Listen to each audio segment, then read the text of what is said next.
वक्फ कानून पहुंचा सीजेआई के द्वार। अर्जी लेकर सुप्रीम कोर्ट पहुंचे सिब्बल।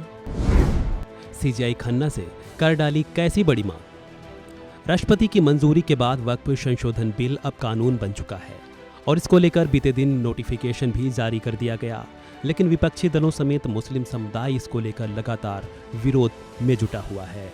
सड़क से लेकर संसद तक की लड़ाई के बाद अब मामला सुप्रीम कोर्ट के दर पर जा पहुंचा है। मामले को लेकर एआईएमआईएम नेता ओवैसी, विधायक अमानतुल्लाह खान समेत जमीयत उलेमाए हिंद ने सुप्रीम कोर्ट का दरवाजा खटखटाया है। वक्फ कानून के खिलाफ सुप्रीम कोर्ट में अब तक 6 याचिकाएं दाखिल की जा चुकी हैं और जिन पर सुनवाई की जल्द ही उम्मीद भी की जा रही है। और इसी को लेकर सोमवार को सीनियर वकील कपिल सिब्बल ने मामले में जल्द सुनवाई की सीजेआई खन्ना से गुहार भी लगाई, जिस पर सीजेआई ने भी अब आश्वासन दे दिया है। दरअसल कपिल सिब्बल याचिकाकर्ता जमीयत उलेमाए हिंद की ओर से कोर्ट में पेश हुए।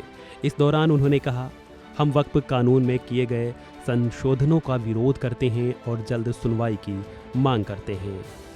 सिब्बल की इस अपील पर सीजेआई खन्ना ने भी जवाब देते हुए कहा कि जल्द सुनवाई को लेकर पहले से ही एक व्यवस्था बनी हुई है। सीजेआई ने कहा, मैं दोपहर को इन अनुरोधों को देखूंगा और मामले की सुनवाई पर फैसला करूंगा। बहरहाल अब देखना होगा वक्फ कानून को लेकर सीजेआई क्या कुछ फैसला करते हैं, लेकिन कानून को लेकर अब मुस्लिम ही दो फाड़ नजर आ रहे हैं। देखिए, बड़े अफसोस की बात है जिस तेजी से वक्फ बिल पास हुआ कि एक दिन लोकसभा में पूरी रात बहस होती रही, 2 बजे रात को।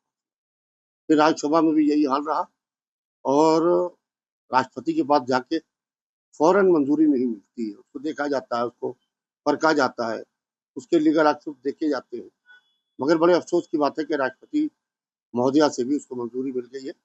अब देखते हैं अपने लीगल सेल को बिठा के कि हमारी लीगल सेल बैठ के क्या कहती है और हमारी लीगल सेल जो भी राय देगी उसके ऊपर अमल किया जाएगा। देखिए, हमें अब ये तय करना पड़ेगा कि क्या हम मुसलमानों के तरक्की के साथ हैं या हम मुसलमानों की तरक्की में रुकावट बनने की कोशिश कर रहे हैं। आज जिस तरीके से वक्फ अमेंडमेंट एक्ट आया है, अगर आप सही मायनों में ईमानदारी से तमाम लोग जो इसका विरोध कर रहे हैं वो बंद कमरों में इसका समर्थन कर रहे हैं और उनके दिल में कहीं ना कहीं ये चाहत थी कि इस तरह का अमेंडमेंट आए, लेकिन केवल और केवल जनता को गुमराह करके कुछ राजनीतिक पार्टियों का एजेंडा पूरा करने की कुछ लोग कोशिश कर रहे हैं। लेकिन मुस्लिम समाज के डेवलपमेंट के लिए वक्फ अमेंडमेंट एक्ट बहुत ही अहम कदम है। इतिहास इस अमेंडमेंट को याद रखेगा, क्योंकि जिस तरीके से वक्फ की संपत्तियों का मिसयूज हो रहा था, उसका यूटिलाइजेशन प्रॉपर नहीं हो रहा था, तो यही तो ये अमेंडमेंट कह रहा है कि वक्फ की संपत्तियों का प्रॉपर यूटिलाइजेशन हो, उसका मिसयूज रुके, उस पे अवैध कब्जे हटे, जो अवैध कब्जे वो हटाए जाएं। वक्फ बोर्ड में प्रॉपर जो है रिप्रेजेंटेशन महिलाओं का, पिछड़े पासमानदा समाज का हो।